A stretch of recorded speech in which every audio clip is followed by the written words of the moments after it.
Hi, I'm Lucian Orevall.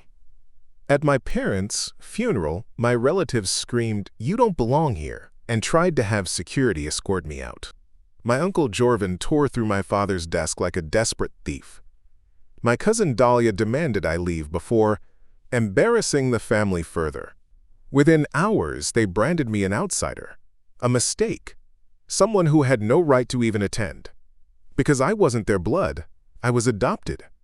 But what if I told you they were the ones hiding the real secret, and my parents knew the truth about their lies all along? What if that adoption story was just another layer of deception they used to control me? Now, the question isn't whether I belonged there. It's why they were so terrified of what I might discover. The will didn't just name me sole beneficiary of a $2.3 million estate. It revealed who I really was, and why they spent 25 years trying to erase me. Before we jump back in, tell us where you're tuning in from, and if this story touches you, make sure you're subscribed, because tomorrow, I've saved something extra special for you. The autumn wind cut through the hilltop cemetery like a blade, carrying the scent of dying leaves and fresh earth. I stood alone at the edge of the gathering, just far enough from the twin caskets to feel the distance that had always existed between me and the rest of the Orevall family. The morning sun struggled through gray clouds, casting everything in a pale, lifeless light that seemed fitting for the day we buried Edmund and Corinna Orevall. My black suit hung loose on my frame, borrowed from a coworker since I'd never owned anything formal enough for occasions like this. The fabric scratched against my skin, a constant reminder that I didn't belong here, something the assembled family had made abundantly clear from the moment I'd arrived at Thornwick Cemetery. The crowd of mourners clustered in tight groups, whispering among themselves, their voices creating a low hum that mixed with the distant sound of traffic from Millbrook Road below. I recognized most of them, relatives I'd seen maybe a dozen times in my 28 years, business associates of my father's pharmaceutical company, neighbors from the prestigious Elmwood Heights district where my parents had lived. They all belonged to a world I'd never been invited to join. My uncle Jorven stood near the front, his silver hair perfectly styled despite the wind. Even in grief, he commanded attention, gesturing broadly as he spoke to a cluster of relatives. His wife Maris clung to his arm, dabbing at her eyes with a lace handkerchief that probably cost more than my monthly rent. Their daughter Dahlia, my cousin, stood slightly apart, scrolling through her phone with the practiced indifference of someone who'd rather be anywhere else. I shifted my weight, trying to find some semblance of comfort in the unfamiliar dress shoes that pinched my feet. As I moved, the inner pocket of my jacket rustled, and I felt the outline of something I'd forgotten was there. A small envelope my father had pressed into my hands during our last conversation at the hospital 3 weeks ago. His grip had been weak, his voice barely a whisper, but his eyes had been urgent. "Keep this safe," he'd said, glancing nervously toward the door. "Don't open it until after. Promise me, Lucian." I'd promised, though I hadn't understood what after meant then. Now, standing at his funeral, the weight of that envelope felt heavier than it should have. The funeral director, a thin man in an expensive suit, stepped forward to begin the service. His voice carried across the cemetery as he spoke about love, loss, and eternal rest. Standard words for a standard service, though nothing about Edmund and Corinna Orevall had ever been standard. They'd built Orevall Pharmaceuticals from nothing, turning a small research lab into a company worth millions. They'd been titans in their field, respected, feared, and apparently very good at keeping secrets. As the director droned on, I caught snippets of whispered conversations from the family groups around me. "Can't believe he had the nerve to show up," someone muttered. "Edmund should have cut ties years ago. Adoption was their biggest mistake." The words stung, but they weren't new. I'd been hearing variations of them my entire life. The story had always been simple. Edmund and Corinna couldn't have biological kids, so they'd adopted me from Riverside foster care when I was 3. The noble gesture of a wealthy couple giving a poor kid a chance. Except the chance had come with conditions, boundaries, and a constant reminder that I was different. I'd grown up in the guest house behind their mansion, cared for by a series of nannies and housekeepers while my parents traveled for business. Dahlia, born 2 years after my adoption through what the family called a miracle pregnancy, had been raised in the main house, surrounded by love, attention, and the assumption that she would inherit everything. The service continued, but my attention drifted to the faces around me, These people had tolerated my presence at family gatherings out of obligation, had smiled politely while making it clear I was an outsider, had whispered about my unfortunate background when they thought I couldn't hear. Now, with my parents gone, even that thin veneer of civility was cracking. It was Dahlia who made the first move. As the director finished his remarks and asked if anyone wanted to speak, she stepped forward. At 26, she was everything I wasn't. Confident, polished, with the kind of natural charisma that came from a lifetime of knowing you belonged. Her blonde hair was pulled back in a perfect chignon, and her black dress probably cost more than I made in a month. "Thank you all for being here," she began, her voice clear and strong.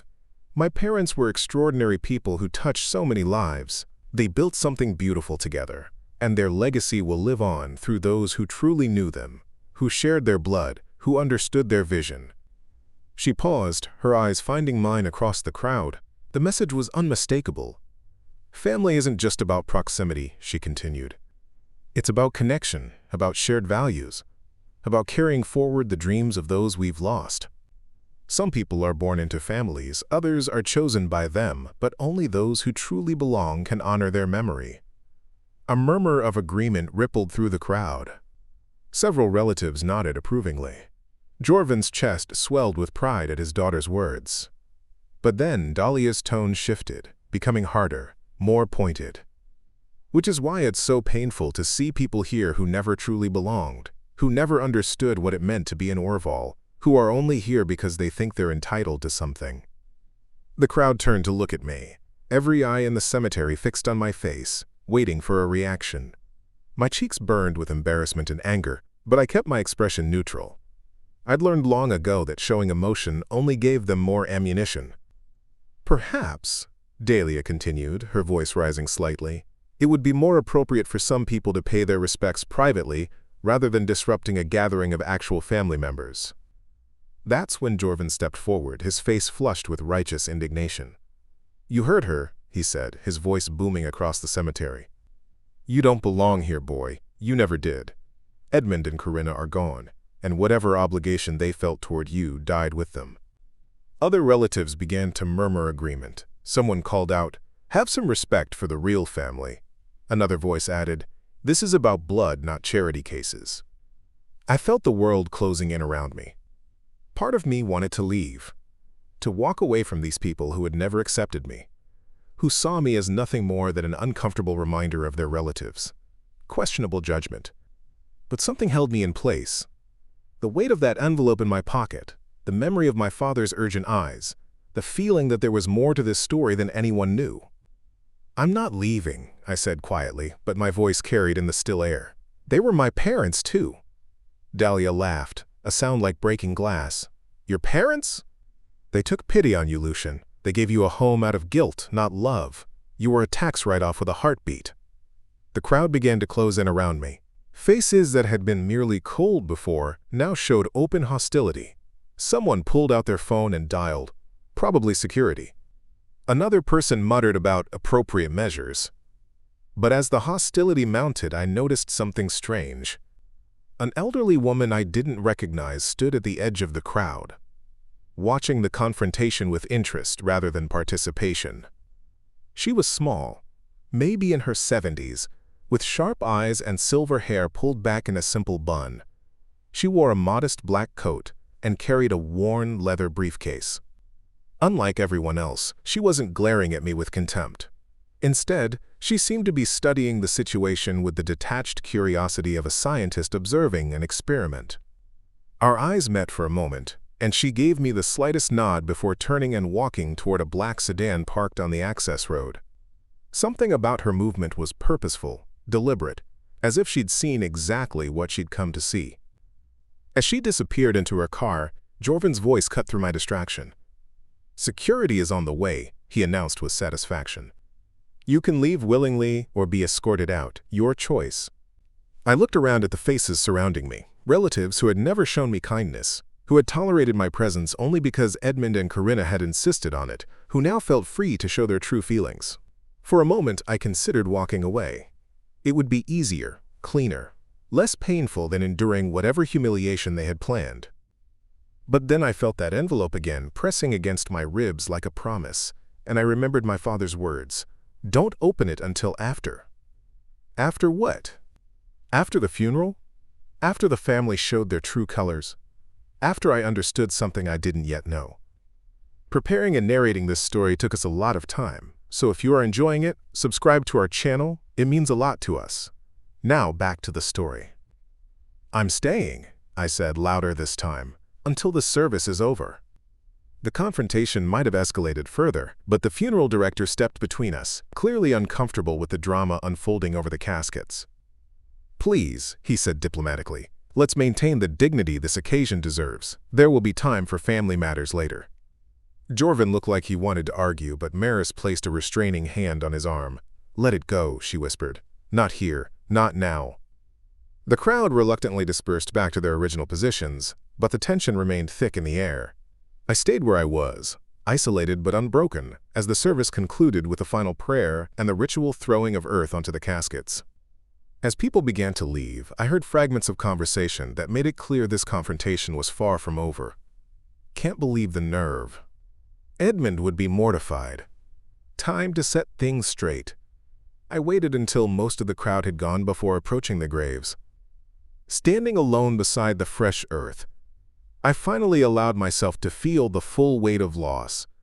Whatever Edmund and Corinna's Flaws' parents, they had been the only family I'd known. Now they were gone, and I was more alone than ever. But as I turned to leave, I noticed something that made me pause. There, tucked discreetly behind the headstone marker, was a small white envelope with my name written in unfamiliar handwriting. My heart pounded as I picked it up, glancing around to make sure no one was watching. The elderly woman with the briefcase was nowhere to be seen, but somehow I knew this was connected to her. Inside the envelope was a simple business card and a handwritten note. Mr. Orevall, my name is Thessa Orvind and I was your parents' attorney. We need to speak immediately. The reading of the will is scheduled for 3 p.m. today at my office on Merchant Street. Come alone. What your family believes about your past is only the beginning of the truth. -to. Merchant Street cut through the heart of downtown Millbrook like a canyon between glass and steel towers. I'd driven through this district countless times but never had reason to stop. This was where the city's money lived. Law firms, investment companies, and corporate headquarters that catered to people like my parents. The contrast with my own neighborhood, a modest apartment complex near the university, couldn't have been starker. Thessa Orvind's office occupied the 15th floor of the Meridian building, a sleek structure that gleamed in the afternoon sun. The elevator carried me up in silence, my reflection staring back from the polished steel doors. I looked out of place in my borrowed suit, like someone wearing a costume to a party where everyone else belonged naturally. The reception area was all warm wood and expensive leather, the kind of environment designed to intimidate and impress in equal measure. A receptionist with perfect makeup and a voice like silk directed me to a conference room where Ms. Orvind was waiting. She was smaller than she'd appeared at the cemetery, but her presence filled the room nonetheless. Her silver hair was now loose around her shoulders, and she'd exchanged her modest coat for a sharp business suit that suggested competence and authority.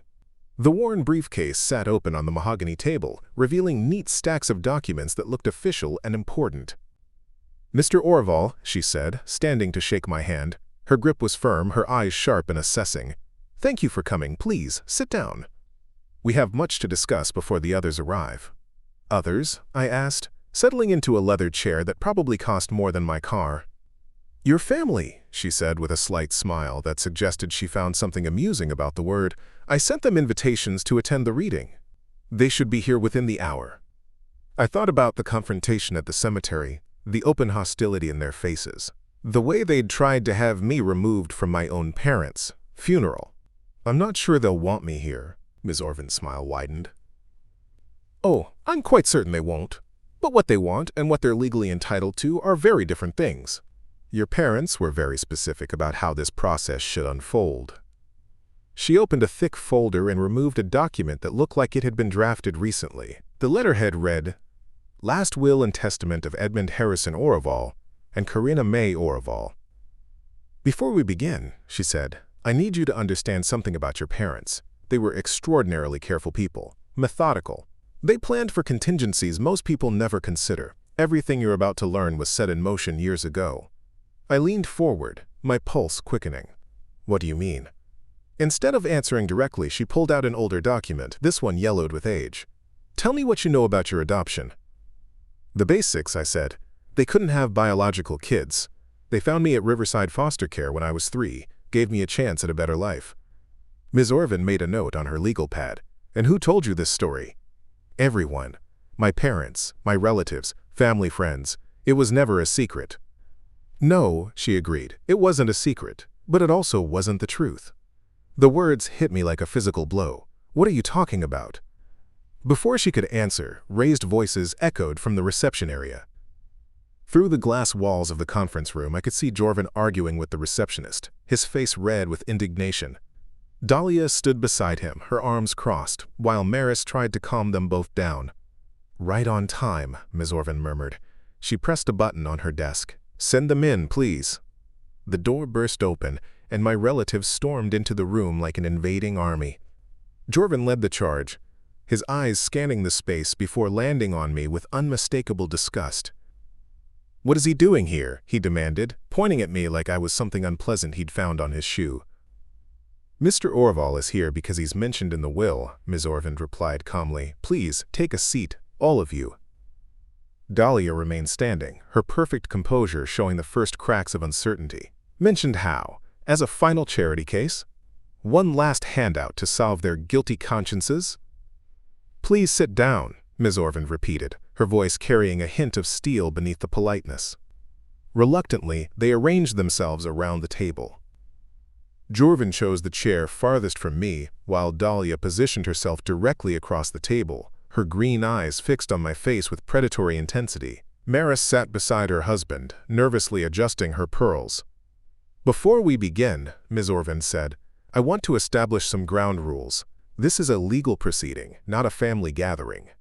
I will read the will in its entirety, and there will be no interruptions until I'm finished. Any questions or challenges can be addressed afterward through proper legal channels. Jorven started to object, but she held up a hand. The document I'm about to read was signed, witnessed, and notarized exactly 6 months ago. Your brother and sister-in-law were of sound mind and body when they executed these instructions.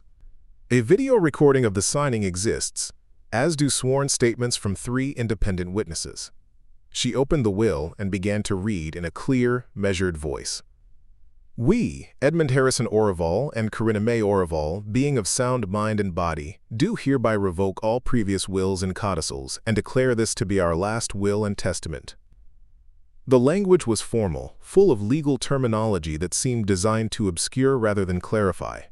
She read through sections about debts, taxes, and funeral arrangements, standard boilerplate that applied to any estate.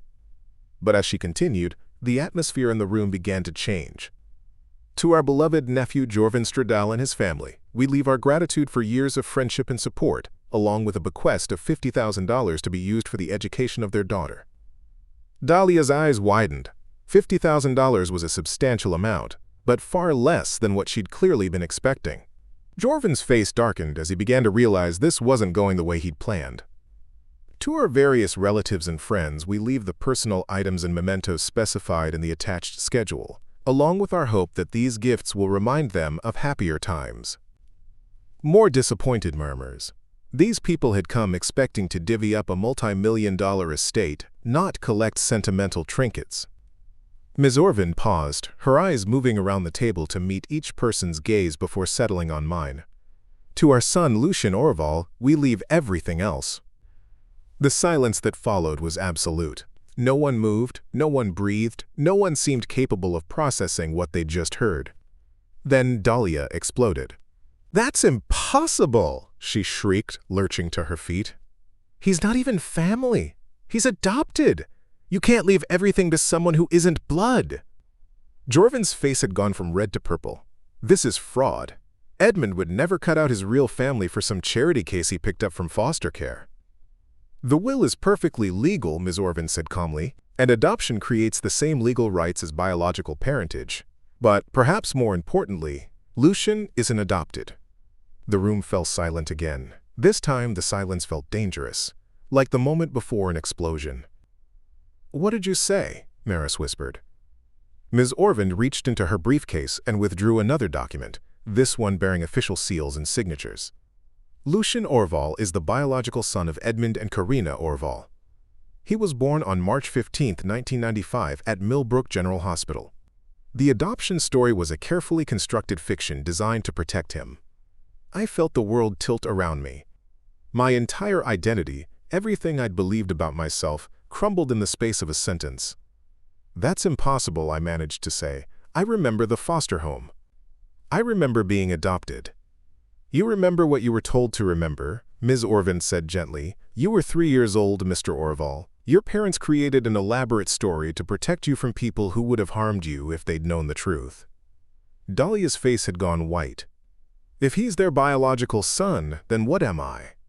Ms. Jorven consulted another document. "According to the birth records, you are the daughter of Jorven and Maris Stradal. Edmund and Karina raised you after your parents experienced financial difficulties, but they never formally adopted you. The legal documents were never filed." The revelation hit the room like a bomb. Dahlia staggered backward, her perfect composure finally shattering completely. No, that's not possible. I'm an Orevall." "I've always been an Orevall. Lucian was the outsider, the charity case, the mistake they took pity on." "I'm afraid not," Ms. Jorven said. "You were raised as family out of love and obligation, but legally, you have no claim to the estate." Jorven stood up so violently his chair toppled over. "This is a setup.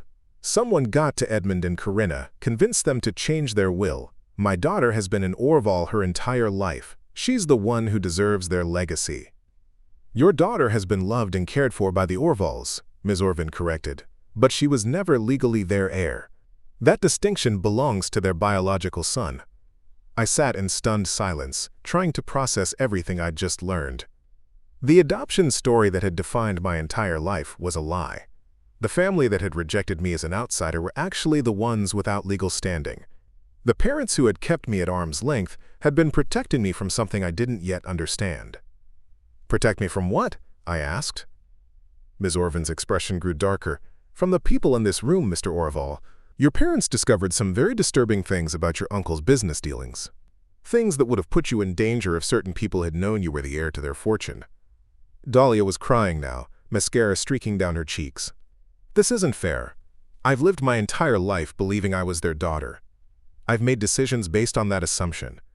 I deserve something." "You received 22 years of love, education, and support," Ms. Jorven replied. "That's more than many people get in a lifetime." But Jorven wasn't interested in philosophical discussions about fairness. His eyes were fixed on me with pure hatred. "We're going to fight this," he snarled. "We'll challenge every document, every signature, every witness. We'll prove Edmund and Karina were manipulated, that this whole thing is a fraud designed to steal what belongs to our family." "That's your right," Ms. Jorven acknowledged, "but I should warn you that your brother and sister-in-law anticipated such challenges. They prepared extensively for this moment." She reached into her briefcase once more and withdrew a small device that looked like a digital recorder. "They wanted you to hear this in your own words," she said, pressing play. My father's voice filled the room, clear and strong despite his illness. "If you're hearing this, then I'm gone, and the truth is finally coming out.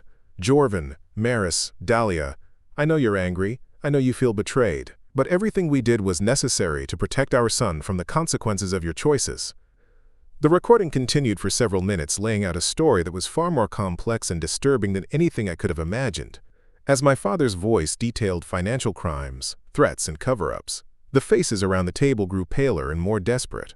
By the time the recording ended, I understood why my parents had gone to such elaborate lengths to hide my true identity. And I knew that the fight for my inheritance was just beginning. The recording ended with a soft click that seemed to echo through the conference room like a gunshot. For a moment, no one moved. My father's voice had just accused Jorven of embezzling company funds, falsifying medical research data, and threatening witnesses who tried to expose his crimes. The silence stretched until it became unbearable. Then Jorven laughed. It wasn't the sound of amusement, but something darker. The laugh of a man who had been cornered and was deciding whether to surrender or attack. He stood up slowly, straightening his expensive tie with deliberate care. "Interesting story," he said, his voice deceptively calm.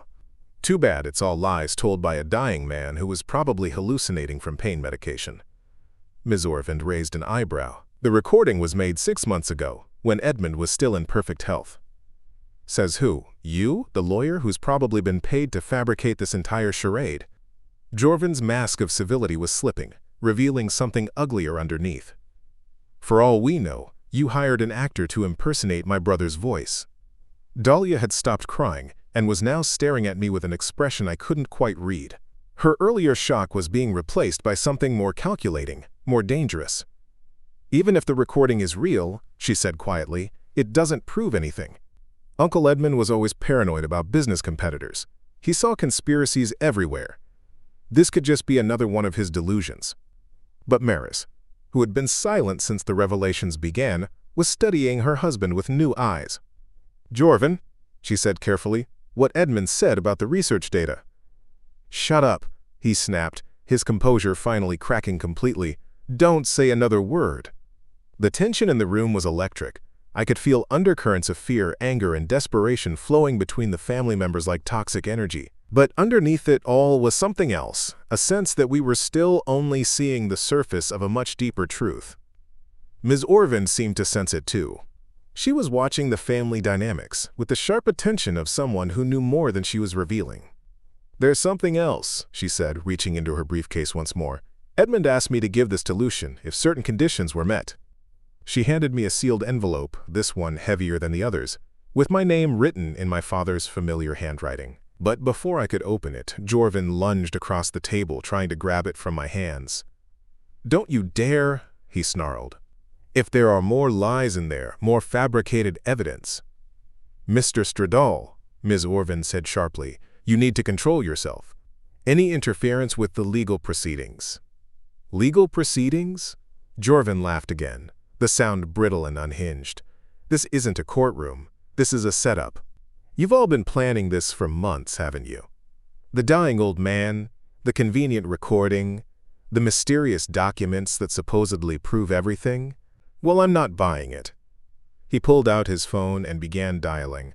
I'm calling my lawyer. We're going to tear this will apart piece by piece.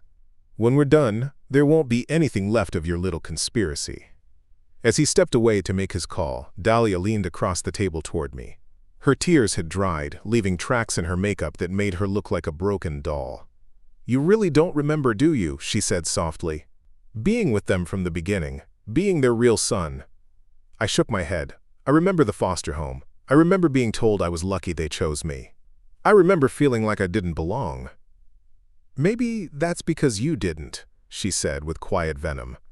Maybe the adoption story was true, and this is all an elaborate plan to steal what should have been mine. But even as she said it, I could see doubt creeping into her eyes. Something about the revelations was resonating with memories she'd tried to forget. Ms. Jorven had been quietly organizing documents during this exchange, but now she looked up with an expression of professional concern. There's one more thing you all need to know, she said. About 15 minutes ago, while we were reviewing the will, someone broke into Edmund and Corinna's house. The room went dead silent. What? Maris gasped. The security company called my office directly. Your parents had listed me as an emergency contact. According to the initial report, someone forced entry through the back door and went straight to Edmund's study. They were apparently searching for something specific. My blood ran cold as I thought about the envelope still clutched in my hands. Whatever was inside it, someone else wanted it badly enough to commit a felony to find it. Jorven had finished his phone call and returned to the table, but something in his expression had changed. Where there had been anger before, now there was fear. Did they catch who did it? He asked, trying to sound casual. Not yet, but the security cameras were functioning. The police should have footage within a few hours. Ms. Jorven's eyes moved between Jorven and Dahlia with clinical interest. It's quite a coincidence that someone would choose today to burglarize the house, almost as if they knew the family would be occupied elsewhere. The implication hung in the air like smoke. Someone in this room either knew about the break-in beforehand or had arranged it themselves. I looked down at the envelope in my hands, suddenly very aware of its weight. Whatever my father had left for me, it was important enough that someone was willing to risk everything to find it. I think, I said slowly, I should open this somewhere safe. No, Dahlia said quickly. If it's really from Uncle Edmund, If it's really about our family, then we have a right to know what it says." "You're not family," I replied, the words coming out harsher than I'd intended. "According to what we just learned, I'm the only actual family member in this room." It was a cruel thing to say, and I regretted it immediately.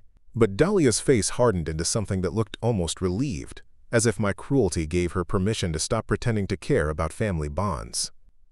"Fine," she said. "Play your little games with your mysterious envelopes and secret recordings.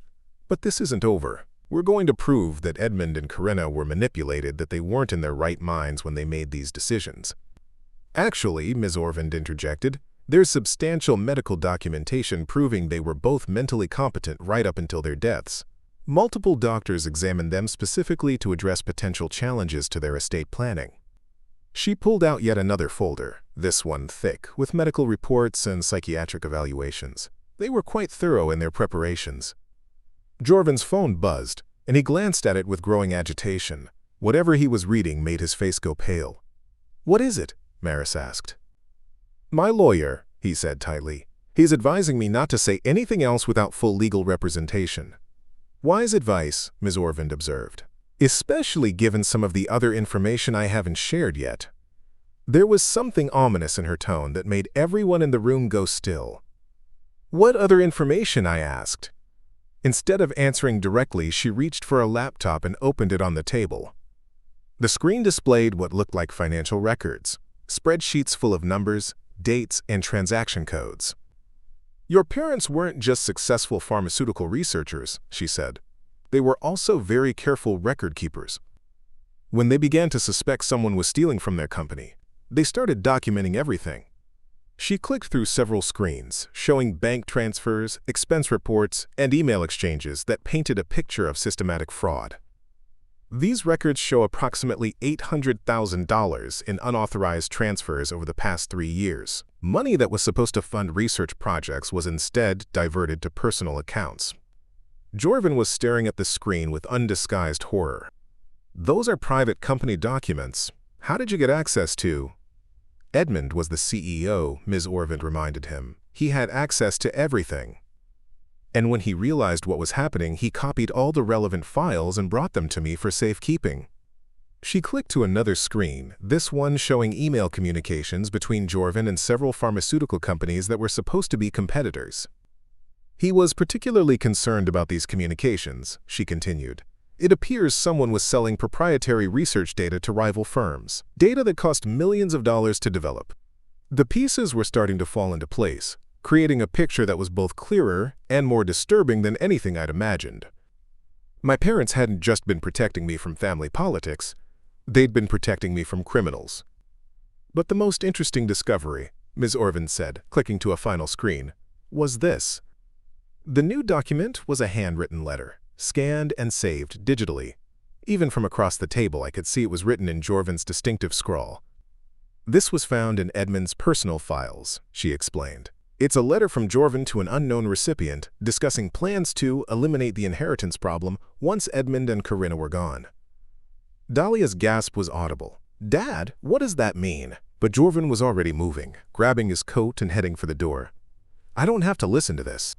You can't prove any of these allegations, and I'm not going to sit here while you try to frame me for crimes I didn't commit." "Actually," Ms. Orevall said calmly, "you do need to stay. The police will want to speak with you about the break-in at the house. They should be here any minute." As if summoned by her words, there was a knock at the conference room door. Through the glass, I could see 2 uniformed officers speaking with the receptionist. Jorven's face went white. For a moment I thought he might try to run, but then his shoulders sagged in defeat. "This is all wrong," he said quietly. "Edmund was my brother. We built that company together. I would never hurt him." "Maybe not," Ms. Orevall replied. "But you might hurt his son if you thought it would protect your own daughter's inheritance." The officers entered the room, and suddenly everything became very real, very fast. This wasn't just about family drama or money anymore. This was about conspiracy, fraud, and possibly worse. As the police began asking questions, I clutched the unopened envelope tighter and realized that whatever was inside it might be the key to understanding not just what my parents had left me, but why someone was willing to kill for it. The police questioning had taken nearly 2 hours, and by the time they finished, the late afternoon sun was casting long shadows through the conference room windows. Detective Sarah Chen had been thorough, professional, and clearly suspicious of everyone in the room. She'd taken detailed statements from each of us about our whereabouts during the break-in, examined the financial documents Ms. Jorven had shown us, and spent considerable time reviewing the letter that supposedly showed Jorven's involvement in some kind of conspiracy. In the end, they'd let everyone go with stern warnings about remaining available for further questioning. Jorven had left with his wife and daughter, but not before shooting me a look that promised this was far from over. Miss Jorven had offered to stay while I opened the envelope from my father, and something about her steady presence made me feel safer about confronting whatever truth it contained. The envelope was heavier than it looked, with something hard and rectangular inside along with papers. My hands shook slightly as I broke the seal and tipped the contents onto the mahogany table. There was a brass key, old and worn, with an intricate design I didn't recognize. Several documents folded together and a small black device that looked like a USB drive. But what captured my attention immediately was a photograph that had fluttered out last, a picture of me as a baby, maybe 6 months old, being held by a woman I didn't recognize. "Do you know who this is?" I asked Ms. Jorven, showing her the photo. She studied it carefully, then frowned. "I think that might be Dr. Elena Vasquez. She was a research partner of your parents many years ago. She died in a car accident when you were about 2 years old." I set the photo aside and unfolded the documents. The first was a letter in my father's handwriting, dated just 3 weeks before his death. "My dear son," it began, and something about those words made my throat tight. He'd never called me that before, at least not that I could remember. "If you're reading this, then the truth is finally coming out, and you're about to learn things that will change everything you believe about yourself and our family. I need you to understand that every lie we told you, every distance we maintained, every moment you felt unloved or unwanted, was part of a plan to keep you alive. You are not adopted, Lucian. You are our biological son, born on March 15, 1995, at 3:47 in the morning after 18 hours of labor that your mother swore would be her first and last experience with childbirth. You are perfect, healthy, and the most beautiful thing we had ever seen." The adoption story began 3 months later, when we discovered that Dr. Elena Vasquez had been murdered. I stopped reading and looked up at Ms. Jorven. "Murdered? You said she died in a car accident." "That's what the police report said," she replied grimly, "but your father had reason to believe otherwise." I returned to the letter, my pulse racing. Elena had discovered something at our research facility, evidence that someone was deliberately contaminating our drug trials with dangerous substances. People were dying because of corrupted medications, and the person responsible was covering their tracks by falsifying safety reports and bribing FDA inspectors. When Elena tried to go to the authorities, she started receiving threats, phone calls in the middle of the night, break-ins at her home, pictures of her family with their faces crossed out. She was terrified, but she was also brave. She gathered evidence, documented everything, and prepared to expose the entire conspiracy. The night before she was supposed to meet with federal investigators, she called us in a panic. Someone had tried to run her off the road on her way home from work. She was convinced they would try again, and she was right. The accident that killed her happened less than 12 hours later. That's when your mother and I realized that you were in danger too. If Elena's killer knew she had shared her evidence with us, they might come after our family next. We couldn't risk your safety, so we created the adoption fiction to hide your true identity. As long as everyone believed you were just a foster kid we'd taken in out of charity, you wouldn't be seen as a threat." The letter continued for several more pages, detailing a complex web of corporate espionage, government corruption, and murder that stretched back over 20 years. According to my father, the person behind it all was someone we'd trusted, someone who had been part of our family for most of my life. But it was the final paragraph that made my blood run cold. "The brass key will open a safety deposit box at First National Bank, Downtown Branch, box number 847. Inside, you'll find Elena's original evidence, along with everything we've discovered since her death. The USB drive contains copies of all our files, plus surveillance video from the night Elena was killed that proves her death was murder, not an accident. I pray you'll never need to use this information, son, but if something happens to us, if the people who killed Elena come for you next, Then you'll have the proof you need to bring them to justice. Trust no one except Ms. Orevall, and remember that we love you more than you'll ever know. Your father, Edmund. I set the letter down with shaking hands. The room seemed to spin around me as I tried to process what I'd just read. My parents hadn't been distant and cold because they didn't love me. They'd been protecting me from people who had already killed to keep their secrets safe. Did you know, I asked Ms. Orevall, about Elena, about the murder, about all of this? She nodded slowly. Your parents came to me about a year after Elena's death. They were terrified, paranoid, but they had good reason to be. They'd been investigating on their own, gathering evidence, and they'd discovered that Elena's killer was still active, still covering up crimes, still willing to murder anyone who got too close to the truth. Who? I demanded. Who killed her? Miss Orevall was quiet for a long moment, then reached for the USB drive. Perhaps it's better if you see for yourself. She plugged the device into her laptop and opened a video file. The footage was grainy, black and white, obviously from a security camera. The timestamp showed a date 26 years ago, around midnight. On screen, a car was parked on what looked like a deserted road. A figure got out of the driver's seat, too distant and blurry to identify clearly. But then another car approached, this one moving fast. Instead of stopping or swerving to avoid the parked vehicle, it accelerated directly into it. The impact was devastating. The parked car crumpled like paper, rolling several times before coming to rest upside down. The attacking vehicle barely slowed down, disappearing into the darkness within seconds. Elena was in the parked car, Miss Orevall said quietly. She'd arranged to meet someone she trusted, someone who claimed to have additional evidence about the drug contamination. Instead, that person set her up to be killed. But who was it? I asked again. Who did she trust enough to meet in the middle of the night? Ms. Orevall clicked to another file, this one showing enhanced images of the attacking vehicle. The license plate was visible, as was a distinctive dent in the rear bumper. Your parents spent years tracking down this car, she said. They finally found it in a salvage yard in Nevada, where it had been sold for scrap 3 days after Elena's death. But they were able to trace the original registration. She opened one more document, a vehicle registration form that made my stomach drop. The car had been registered to Jorven. My uncle killed her, I whispered, the words feeling surreal even as I spoke them. We believe so, but proving it 26 years after the fact would be nearly impossible without additional evidence. That's why your parents spent so much time documenting everything else, the financial crimes, the corporate espionage, the pattern of cover-ups. They were building a case that would show Jorven's history of criminal behavior. I thought about the will reading, about Jorven's shocked reaction when he learned I was the heir to my parents' fortune, about his immediate threats to challenge everything, his desperate phone calls to lawyers, his obvious fear when the police arrived. He knew, I said. When he heard about the inheritance, he knew I might eventually discover the truth about Elena. Almost certainly, and that makes you very dangerous to him. The implications hit me like a physical blow. If Jorven had killed once to protect his secrets, he wouldn't hesitate to kill again.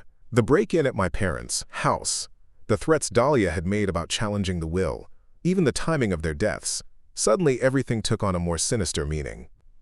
Do you think he killed my parents too? I asked. Ms. Orevall's expression was grim. I don't know. They died in what appeared to be a legitimate car accident. But given what we know about Elena's death, I think it's worth investigating. She closed the laptop and began gathering the documents. What I do know is that you're not safe. Jorven realizes now that you're not just an adopted charity case he can intimidate into disappearing. You're the legal heir to everything, including evidence that could put him in prison for life. I picked up the brass key, feeling its weight in my palm. 26 years of secrets, lies, and murder, all leading to this moment in a law office where I was finally learning who I really was. What do I do now? I asked. First, we go to the bank and retrieve Elena's evidence from the safety deposit box. Then we turn everything over to the federal authorities and let them handle it from there. And what about my family? What about Dahlia and Maris? Do they know what Jorven has done? Ms. Orevall shook her head. I doubt it. Maris seemed genuinely shocked by the revelations today, and Dahlia appeared to be learning everything for the first time. But that doesn't mean they won't choose to protect him once they understand what's at stake. As we prepared to leave the office, my phone buzzed with a text message from an unknown number. "Stop digging, or you'll end up like Elena. This is your only warning." I showed the message to Ms. Orevall, who frowned and immediately called Detective Chen. But as I stared at the threatening words on my screen, I realized that the choice had been taken away from me. Jorven wasn't going to let me walk away from this, no matter how much evidence I had or how many police officers were involved. The war for my inheritance had become something much more dangerous, a fight for my life. The drive to First National Bank felt like traveling through a different city than the one I'd known my entire life. Every shadow seemed threatening, every parked car potentially dangerous. Ms. Orevall had insisted on having Detective Chen meet us there, and I was grateful for the police presence as we made our way through downtown Millbrook's busy streets. The bank was an imposing granite building that had stood in the heart of the financial district for over a century. Inside, the marble floors and vaulted ceilings spoke of old money and older secrets. The safety deposit box attendant, a thin man with nervous eyes, led us down into the vault, where hundreds of identical metal boxes lined the walls like crypts. Box 847 was larger than I'd expected, big enough to hold substantial documents. The brass key turned smoothly, and as I pulled out the metal drawer, I felt like I was opening a tomb that had been sealed for 26 years. The contents were meticulously organized, just as I'd come to expect from my father. There were manila folders labeled by date, each containing specific types of evidence. Photographs, financial records, correspondence, and what appeared to be laboratory reports filled the drawer completely. Detective Chen photographed everything before we removed it, documenting the chain of custody that would be crucial if this evidence ever made it to court. As we spread the materials across a private viewing room table, the scope of Elena Vasquez's investigation became clear. She hadn't just discovered contaminated medications, she'd uncovered a systematic conspiracy to use Orevall Pharmaceuticals as a front for distributing dangerous drugs to specific populations. The contaminated medications weren't random accidents or quality control failures. They were targeted weapons designed to harm or kill particular groups of people. "Look at this," Ms. Orevall said, pointing to a spreadsheet Elena had created. The contaminated batches were only distributed to certain zip codes. Low-income areas, predominantly minority neighborhoods, regions with high numbers of elderly residents. Detective Chen studied the data with growing alarm. "This isn't just corporate fraud. This is mass murder."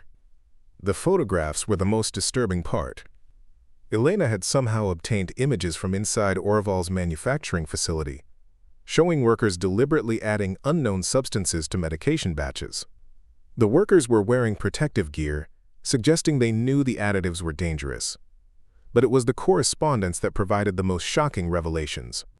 Letters between Jorven and various government officials discussing, quote, population reduction strategies and, quote, controlled elimination programs. Payment records showing bribes to FDA inspectors, medical examiners, and even police investigators. "My God," I whispered, reading one particularly damning letter. They weren't just trying to make money. They were trying to kill people systematically. Elena's research suggests this was part of a larger program, Ms. Orevall said, reviewing another folder. Something called Project Winnowing. The goal was apparently to reduce healthcare costs by eliminating unproductive members of society through contaminated medications. Detective Chen was already on her phone, calling for federal backup. This was far beyond the scope of a local inheritance dispute. We were looking at evidence of crimes against humanity. As I continued reading through Elena's files, I found personal notes she'd written during her investigation. Her handwriting grew increasingly frantic as she got closer to the truth, and her final entries were heartbreaking. "I know they're watching me now," she'd written just days before her death. "My phone is tapped, my mail is being intercepted, and I've seen the same car parked outside my house for 3 days. But I can't stop now. Too many people have died already. If something happens to me, I pray someone else will continue this work." At the bottom of that final note she'd written, "E&C, protect your baby. They know about him too." My parents had known from the beginning that I was a target. The adoption story, the emotional distance, the careful separation from the family business, it had all been designed to keep me safe from people who saw me as a potential threat to their operations.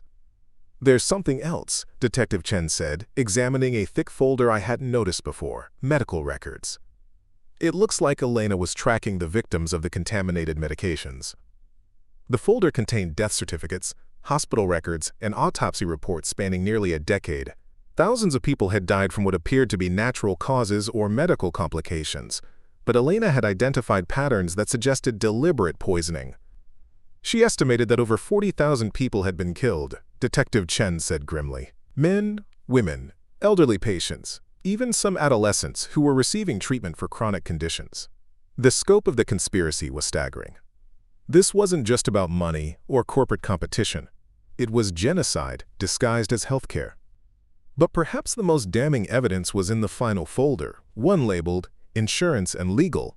Elena had discovered that many of the victims had substantial life insurance policies, and that the payouts were being funneled through shell companies controlled by Jorven and his associates. They weren't just killing people to reduce healthcare costs, I realized. They were profiting from the deaths through insurance fraud. Ms. Jorven nodded grimly. A perfect crime: kill people with contaminated medications, collect the insurance money, and blame the deaths on natural causes or medical complications. No one would suspect systematic murder because the victims appeared to be dying from their existing health conditions. As we photographed and cataloged the evidence, my phone rang. The caller ID showed Dahlia's name, and for a moment I hesitated to answer, but something made me pick up. "Lucian," she said, her voice tight with fear. "We need to talk. Right now." "What's wrong?" "My father, something's happened." After we left the lawyer's office, he got a phone call. Then he started burning papers in the fireplace and making strange phone calls.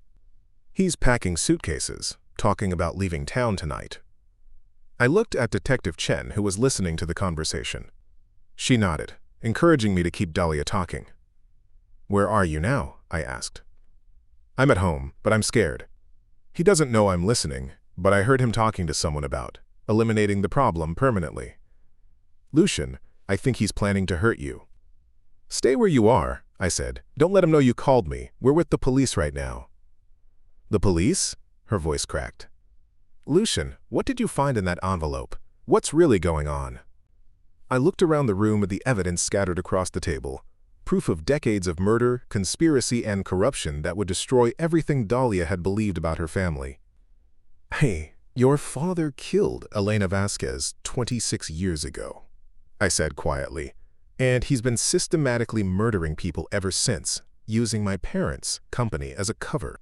The silence on the other end of the line stretched so long I thought she'd hung up. "That's impossible," she finally whispered. "He's my father. He couldn't. He wouldn't." "I have proof, Dahlia. Photographs, financial records, surveillance video, it's all here." Another long pause then. "He's coming upstairs. I have to go. Lucian, be careful. Whatever he's planning, I don't think you have much time." The line went dead. Detective Chen was already coordinating with her team, arranging for units to be dispatched to Jorven's house and to my apartment. But as I sat surrounded by evidence of 26 years of murder and conspiracy, I realized that the legal system might not be enough to protect me. Jorven had spent decades perfecting the art of making murder look like accident or natural causes. He had resources, connections, and experience that local police couldn't match. And now that he knew I'd discovered the truth, he would be desperate enough to take enormous risks. "There's one more thing," Ms. Jorven said, opening a final envelope that had been at the bottom of the safety deposit box. "Letter Elena wrote to your parents, never sent." The letter was brief but devastating. "Dear Edmund and Corinna, by the time you read this, I'll probably be dead. Jorven knows I'm close to exposing Project Winnowing, and he's made it clear that he won't let me reach the authorities. I want you to know that your brother isn't just a criminal. He's a monster. The contaminated medications are only part of his operation. He's also been experimenting with new toxins, testing them on unwitting subjects, perfecting methods of assassination that can't be detected by standard autopsies. If anything happens to me, protect your son. Jorven sees him as a future threat, and he won't hesitate to eliminate that threat when the time comes. I've hidden copies of all my evidence in 3 separate locations. Find them. Stop him. Make him pay for what he's done. Elena." As I finished reading, my phone buzzed with another text message. "Your parents thought they were protecting you. They were wrong. You have 1 hour to destroy all evidence and disappear forever. If you don't, you'll join them sooner than you think. This time, the message came with a photo attachment, a picture of my apartment building taken from across the street. In the foreground, partially visible, was a familiar figure in an expensive coat. Jorven wasn't just threatening me anymore, he was hunting me. Detective Chen saw the message and immediately began barking orders into her radio. But as police units raced across the city and federal agents prepared to take over the case, I knew that the real confrontation was still to come. The evidence would prove Jorven's guilt, but only if I lived long enough to present it. The counterattack came faster than anyone expected. By morning, every major news outlet in the state was running the same story. Troubled adoptee fabricates evidence in desperate inheritance grab. The headlines painted me as a delusional young man who had manipulated elderly relatives and forged documents to steal millions from his rightful family. I sat in the police station's conference room, watching the coverage on Detective Chen's laptop while federal agents processed Elena's evidence in the next room. The reporters had somehow obtained what appeared to be medical records showing a history of psychological treatment, psychiatric medications, and even a supposed suicide attempt from my teenage years. None of it was true, but the documentation looked authentic enough to fool casual observers. How did they get this stuff so quickly? I asked Ms. Orevall, who had arrived an hour earlier with coffee and a grim expression. Money and connections, she replied. Jorven has spent decades building relationships with people who can make problems disappear or create new ones on demand. This is what he does when he can't simply kill someone quietly. The worst part was how convincing the narrative sounded. The news reports detailed my supposed resentment over my adopted status, my failure to maintain steady employment, and my alleged history of making false accusations against family members. They interviewed neighbors who claimed I'd always been odd and unstable, former coworkers who described me as paranoid and prone to outbursts. These people are lying, I said, recognizing faces from my apartment complex in previous jobs. I barely knew most of them. Detective Chen looked up from her phone. They're being paid to lie. We've already identified 3 separate payments of $10,000 each, made to these so-called witnesses yesterday evening. But the damage was spreading faster than we could counter it. Social media was flooded with posts about the inheritance scammer who was trying to frame an innocent family. Someone had created fake social media profiles in my name, posting rambling conspiracy theories and violent threats that made me look genuinely unhinged. The legal assault was equally swift and devastating. By noon, Jorven's attorneys had filed 17 separate motions, challenging everything from my mental competency to the validity of Elena's evidence. They claimed the safety deposit box had been planted, that the documents were forgeries, and that Ms. Orevall was part of an elaborate fraud scheme designed to discredit a respected businessman. They're also requesting an emergency psychiatric evaluation, Ms. Orevall said, reviewing the latest court filings. They want you committed for 72 hours of observation, which would conveniently prevent you from testifying or participating in the investigation. I felt the walls closing in around me. Every piece of evidence we'd gathered was being systematically attacked, every witness was being discredited, and my own credibility was being destroyed in real time. The federal agents seemed confident in Elena's documentation, but federal investigations moved slowly, and Jorven was working fast. My phone rang constantly with calls from reporters wanting statements, but Ms. Orevall had instructed me not to speak to anyone from the media. Unfortunately, my silence was being interpreted as guilt, and the stories were growing more sensational by the hour. Local man claims dead uncle killed thousands, read one particularly inflammatory headline, another proclaimed inheritance dispute or murder fantasy. The personal attacks were the hardest to bear. They'd found my high school yearbook photo, an awkward teenage picture that made me look troubled and antisocial. They'd interviewed former teachers who claimed I'd always been a concern, though I remembered these same teachers as supportive and encouraging. It's psychological warfare, Detective Chen explained during one of our strategy sessions. Jorven knows that if he can make you look crazy, no one will believe your evidence, no matter how compelling it is. The strategy was working. By evening, protesters had gathered outside the police station demanding that I be arrested for fraud and harassment. Social media was calling for my prosecution, and several family members of pharmaceutical victims were publicly denouncing me for exploiting their pain for personal gain.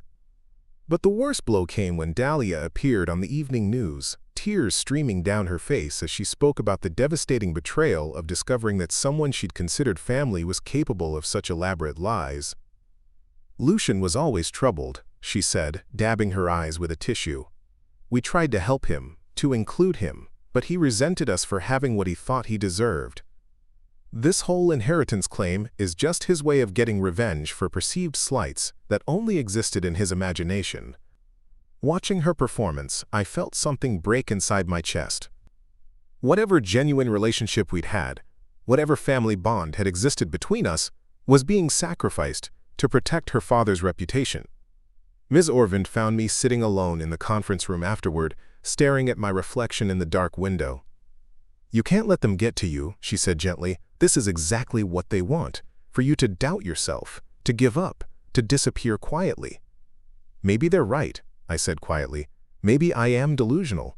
Maybe I've convinced myself of something that isn't true because I wanted so badly to belong somewhere." "Do you really believe that?" I thought about Elena's evidence, about the surveillance video, about my parents' careful documentation spanning decades. "No, but it doesn't matter what I believe if no one else will listen." "Someone is listening," she said. "The federal agents have already confirmed that Elena's research is legitimate. 3 of the pharmaceutical companies mentioned in her files are under investigation. The forensic accountants have verified the financial crimes. This isn't going away, no matter how much noise Jorven makes." But as I sat in that sterile conference room, watching my reputation being systematically destroyed on every news channel, I realized that truth and justice weren't the same thing. Even if we eventually proved everything, even if Jorven was arrested and convicted, the damage to my life might be irreversible. The inheritance that had started this whole nightmare was beginning to feel like a curse rather than a blessing. With it came not just money, but responsibility for exposing decades of murder and corruption. And the people who had committed those crimes were willing to destroy me completely to keep their secrets buried. As night fell and the media coverage intensified, I wondered if my parents had made a terrible mistake in choosing me as their heir. Perhaps some truths were too dangerous to uncover, and some battles too costly to fight. The breakthrough came at 6:47 a.m. when Detective Chen burst into the police station conference room where I'd spent the night, unable to face returning to my apartment with its crowd of hostile protesters. "We got him," she said, breathless with excitement. "Jorven made a critical mistake." Agent Martinez from the FBI was right behind her, carrying a laptop that he immediately connected to the room's large monitor. "The surveillance footage from your parents' house break-in came back with some interesting results," he said, pulling up a video file. The footage was clearer than I'd expected. It showed a figure in dark clothing approaching the back door of my parents' house during the funeral, using what appeared to be a key to enter. But as the intruder moved through the house, heading straight for my father's study, the camera angles provided several clear shots of his face. It wasn't some random burglar, it was Jorven. "He used his own key," Detective Chen explained. "Which means he'd been in that house before, searching for evidence. But more importantly, look at what he takes."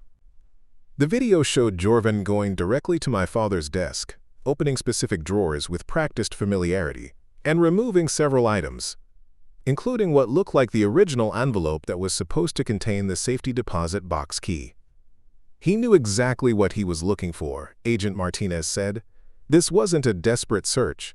It was a planned retrieval of specific evidence that he knew existed." But the most damning footage came next. As Jorven prepared to leave, he received a phone call. The security system had audio recording capability, and while the conversation was partially muffled, key phrases were audible. "The kid doesn't know what he's gotten into," Jorven's voice said clearly. "Elena thought she was smart too. Look how that worked out for her." There was a pause then. "If the federal agents get their hands on the real files, we're all dead. Do whatever it takes to discredit him. Make him look crazy, dangerous, whatever. And if that doesn't work, we'll handle this the same way we handled Elena." The recording was a confession to murder, conspiracy, and ongoing criminal activity. But Agent Martinez wasn't finished. "We also traced the payments for your fake witnesses," he said, pulling up financial records. Jorven was sloppy in his desperation. "All the money came from accounts directly linked to shell companies we've been investigating. But here's the interesting part. we found similar payment patterns going back 26 years. The screen filled with bank transfer records showing regular payments to medical examiners, police investigators, and government officials. The amounts were substantial, and the timing corresponded perfectly with Elena's research into the contaminated medication deaths. "He's been buying silence and falsifying evidence for decades," Detective Chen said. Elena wasn't his first victim. She was just the one who got closest to exposing the entire operation. As we reviewed the evidence, my phone rang. The caller ID showed an unknown number, but Agent Martinez nodded for me to answer. "Lucian," Dahlia's voice was barely a whisper. "I need to see you right now. There's something you have to know about my father." "Where are you?" "The old pharmaceutical plant on Industrial Boulevard, the one they shut down last year. He's here, and he's not alone. Lucian, I think he's planning to disappear tonight, but first he wants to tie up loose ends." Agent Martinez was already signaling his team as I kept Dahlia talking. "What loose ends?" "You," she said quietly, "and me. I heard him talking to someone about eliminating all potential witnesses. He knows I called you yesterday, and he knows I don't believe his lies anymore." The line went dead. Within minutes, federal agents and local police were racing toward the industrial district. As we approached the abandoned pharmaceutical plant, ironically, one of the facilities where Elena had documented contaminated drug production, I could see several cars parked in the shadows. But Jorven had underestimated how thoroughly Elena had documented his operation. Agent Martinez revealed that the plant had been under intermittent federal surveillance for years, and they had footage of Jorven meeting with known associates, moving equipment, and destroying evidence. "We've been building a case against the entire network," he explained as we watched the building from a safe distance. "Your parents' evidence was the final piece we needed, but we've been tracking this conspiracy for almost a decade." The confrontation, when it came, was anticlimactic. Jorven had indeed planned to eliminate both Dahlia and me that night, but federal agents had surrounded the building before he could act. When they found him, he was in the basement of the plant, standing over industrial drums filled with the same toxic chemicals Elena had identified in the contaminated medications. Dahlia was there too, tied to a chair, her eyes wide with terror as she realized what her father had become. The last thing she said before the paramedics took her away was, "I'm sorry, Lucian, I should have believed you from the beginning." But perhaps the most satisfying moment came when Agent Martinez read Jorven his rights. As the handcuffs clicked into place, Jorven looked directly at me with pure hatred. "You have no idea what you've destroyed," he snarled. "This operation was bigger than you can imagine. Eliminating undesirables, reducing healthcare costs, improving the gene pool. We were doing necessary work." "You were committing genocide," I replied quietly. "And now everyone will know." As federal agents led him away, I realized that the fight was finally over. The truth was out, the evidence was overwhelming, and justice would finally be served for Elena and the thousands of people who had died because of Jorven's twisted vision of social improvement. But more than that, I finally understood who I really was. Not an unwanted adoptee or an inheritance thief, but the son of two people who had sacrificed everything to protect me and preserve the evidence that would bring a monster to justice. 8 months after Jorven's arrest, I stood in the lobby of what had once been Orevall Pharmaceuticals, watching construction workers install a new sign above the entrance. The Elena Vasquez Memorial Research Institute would officially open next week, dedicated to pharmaceutical safety advocacy and supporting families affected by medical fraud. The transformation hadn't been easy. Converting a company built on corruption into something that actually helped people required dismantling nearly every existing operation and starting from scratch. But with the guidance of federal regulators and the support of Elena's surviving colleagues, we'd created something she would have been proud of. The criminal trials were still ongoing, but Jorven's conviction was certain. The evidence had been overwhelming, and his co-conspirators were pleading guilty in exchange for reduced sentences. More importantly, the investigation had exposed similar operations in 3 other states, potentially saving thousands of lives. Dahlia had been cleared of any wrongdoing, though the revelation about her father had shattered her world completely. She'd spent weeks in therapy, working through the trauma of discovering that the man who raised her was a mass murderer. When she finally contacted me, it was to ask for forgiveness and to volunteer at the Memorial Institute. "I know I can't undo the things I said," she told me during our first conversation after the trial, "but maybe I can help make sure nothing like this happens again."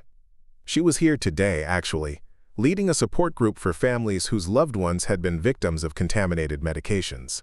Her transformation from entitled heiress to dedicated advocate had been remarkable to witness. The memorial wall dominated the main corridor, listing the names of over 40,000 confirmed victims of Project Winnowing. Elena's name was at the top, followed by my parents, who we'd eventually proven had also been murdered. Their car accident caused by remotely hacked vehicle systems when they got too close to exposing Jorven's latest schemes. Ms. Orevall approached, carrying a folder of documents that needed my signature. At 73, she could have retired comfortably, but she'd insisted on staying to help establish the Institute's legal framework. "The Vasquez Scholarship Fund is fully endowed," she said, settling into a chair beside me. "We'll be able to provide full university funding for 50 students annually, focusing on those who want to pursue pharmaceutical research or medical ethics." "Elena would have loved that," I said, signing the papers that would make the scholarships permanent. The truth was, I'd kept very little of the inheritance for myself. After establishing the Institute, funding the scholarships, and providing restitution to identified victims, families, my personal portion was modest, enough to live comfortably, but not extravagantly. It felt right. The money had been tainted by too much suffering to be enjoyed carelessly. A young woman approached our table, nervous but determined. She introduced herself as Maria Santos, a journalism student whose grandmother had died from contaminated heart medication 5 years earlier. "I wanted to thank you," she said, her voice shaking slightly. "Before your investigation, we never knew why Abuela got so sick so quickly. The doctors said it was natural progression, but we always felt something was wrong. Now we know, and now we can grieve properly."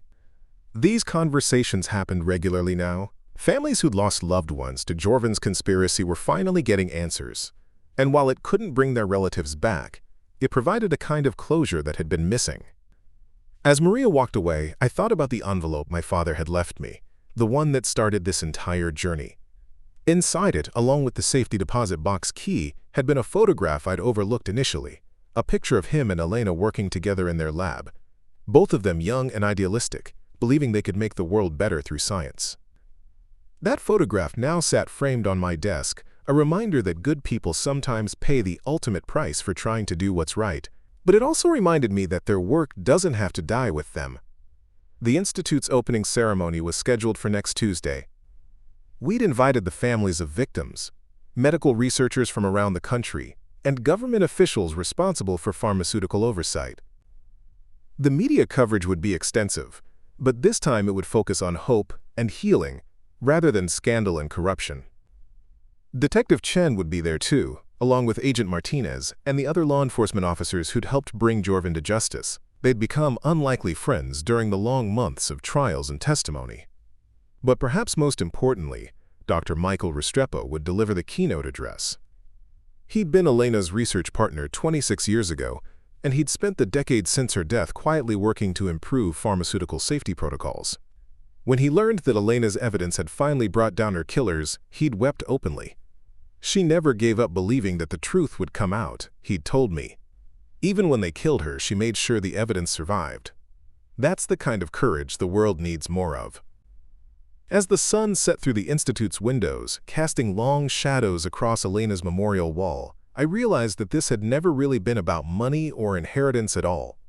It had been about family, not the family that shares your blood or your name, but the family that shares your values and your commitment to making the world better. My parents had understood that. Elena had understood it too. And now, finally, so did I. Sometimes the people who tell you that you don't belong are the ones who don't belong themselves. Sometimes the family you're born into isn't the family you're meant to serve. And sometimes the inheritance that matters most isn't money or property, but the responsibility to continue someone else's fight for justice. The truth had cost everything, but it had also given me something invaluable, the knowledge that some battles are worth fighting, no matter how powerful the opposition or how lonely the struggle. Elena Vasquez had started this fight 26 years ago. My parents had continued it in secret for decades. And now it was my turn to carry it forward, not as the unwanted adoptee who didn't belong, but as the son who finally understood what family really means. Up next, you've got 2 more standout stories right on your screen. If this one hit the mark, You won't want to pass these up. Just click and check them out. And don't forget to subscribe and turn on the notification bell so you don't miss any upload from us.